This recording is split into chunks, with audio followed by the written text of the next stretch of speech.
kami melakukan tinjauan ke lokasi penampungan etnis Rohingya di Desa Senbu Awang, Kecamatan Perlak Timu.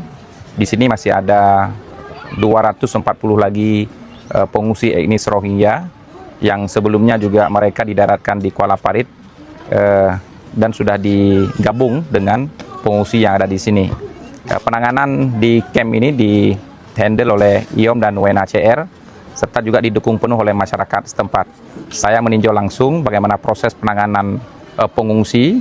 Mereka sudah berbaur dengan masyarakat, kegiatan aktivitas di camp seperti belajar, kemudian anak-anak juga diberi pendidikan.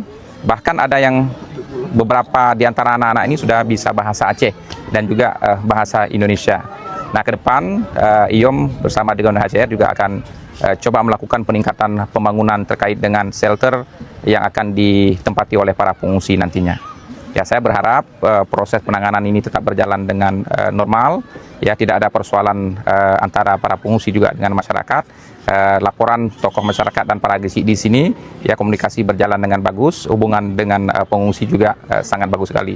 Jadi saya ucapkan terima kasih. Kita terus berkoordinasi dengan teman-teman UNHCR dan IOM terkait dengan penanganan pengungsi ini.